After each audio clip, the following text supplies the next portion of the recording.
Family, we need to talk because we find ourselves at a place where we've been before when significant events happen involving the Black community. We were here back in the late 90s, early 2000s when O.J. Simpson was acquitted of double murder. You remember how good we felt, how euphoric that we felt when for once a Black man beat the system. We were here during the Million Man March,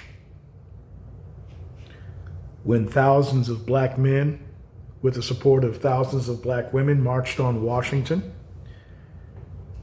with absolutely no drama, no arrests, no violence, in stark comparison to what happened on January 6th of a few years ago. There was a euphoria that Black men could come together, and we were on the precipice of something.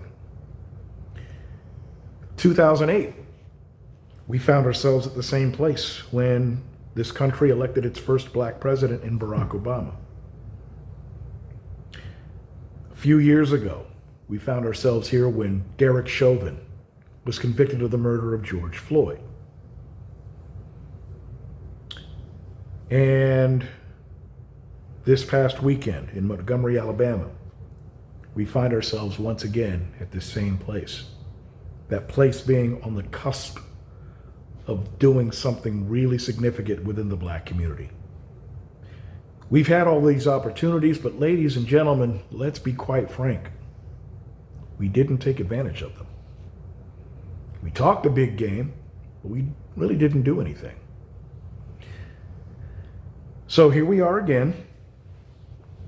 We're feeling really good about all of us coming together to defend the life of a lone Black security guard that was being jumped by 4 white men. Social media, the content being created, absolutely incredible. The conversations that are being had, absolutely incredible. But again, we find ourselves at this juncture to where we're talking about being unified as a people. Again, we've had these conversations before, but have failed to act on them. So we're talking a big game. We're talking a good game. It's all ha-ha, kiki, and ha-ha, and on everything like that for right now. But what are we going to do? Really, what are we going to do? What's next? So, one of the things that I've been able to surmise out of all this, in that massive unified show of force, and yes, we talk about the ancestors being with us, and that's something else I want to touch on in just a minute, because it dovetails into what we're talking about. We got a lot of people saying that we are not our ancestors. I beg to differ, because there is a lack of education about part of our history that's really not our fault, but the information is available to us. I say that we are our ancestors because of the countless slave rebellions that you don't really hear about. The scores of slave masters that were killed at our hands in the cause of freedom that the history books don't talk about.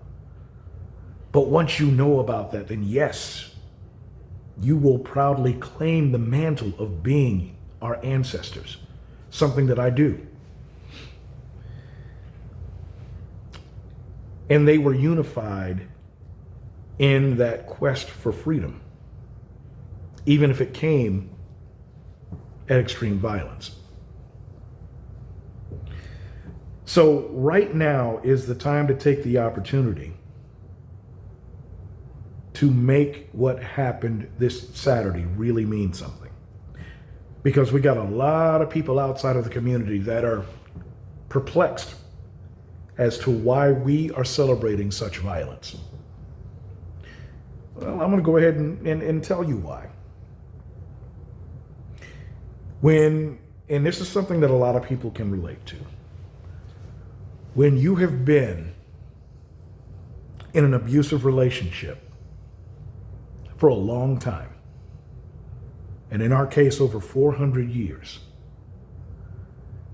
and you finally get a chance to strike back, and you do it, and you're successful, you make your abuser feel the pain that you have been feeling for as long as you've been in that relationship. You feel good. In this case, you have shown that you can be unified under one banner, one purpose. When people keep telling you, no, black folks can't come together, black folks can't stick together. Okay? So when we react in the way that we're reacting right now over the Montgomery melee, it's cathartic. It is a release. When you are subjected to trauma day after day, month after month, year after year, century after century, and you haven't broken, when the worst of all of this is some idiots get their asses kicked for being idiots, for being racist, when we haven't devolved to the point to where we're randomly killing white people because of what they have done to us,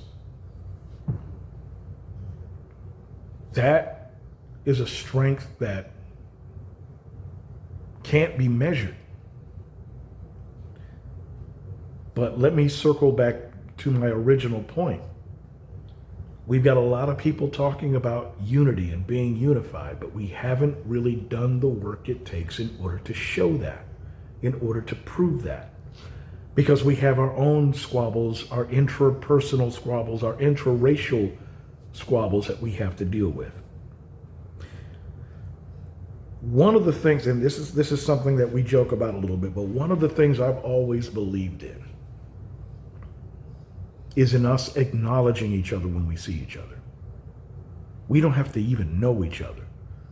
But if I'm walking down the street and I see another brother or another sister, you know what we do, especially among brothers, we do that head nod, right? That's that head nod of acknowledgement. That's been cool up until now. It's not enough to acknowledge each other's presence. We have to feel each other's presence. So here's what I'm suggesting. And I think it's going to be easier for us as brothers to do this than anything else. So if we happen to be walking down the street and we encounter each other, whether we know each other or not, go beyond the head nod. Give your brother a pound. Shake his hand. Or if it's appropriate, if the spirit moves you, give that brother a hug. And just let him know, brother, I see you. One of the most touching moments from the first Black Panther movie. And it's something I think about all the time, and it's something that I wish we would do or start incorporating into the way that we interact with each other. So do you remember when T'Challa and Shuri would greet each other? Or they would get ready to leave after a conversation. What did they do?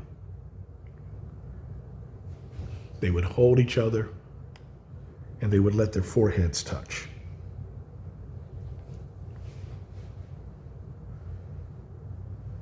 I'm going to let that sink in for a second. That one gesture was so powerful in the back of my mind. It's something that I wish that we would do as people. I know we're not there because we don't know each other. But I think something as simple as a handshake or a fist bump or a pound or a short hug when we see each other, whether we know each other or not, if all of us started doing that, and it became as instinctive as breathing, that is a kind of unity, even though it's something small, and it may seem insignificant to a lot of other people. That is something that could grow into other gestures of unity. We need to do a better job of acknowledging each other. Again, the head nod is no longer enough. So if I see you on the street and I reach out my hand to shake yours, don't look at me like I'm crazy. Look at me because you see me. Grab my hand because you feel me. And if it moves you to give me a hug, do that. Because we are a family with a unique story, part of a diaspora that nobody else can share because they just don't get it. So we're at this precipice, right? We're feeling good, we're joking, we're laughing, we're being extremely creative with what went down, but we've got to take it to the next step. It's got to go to the next step. And that next step is in acknowledging each other.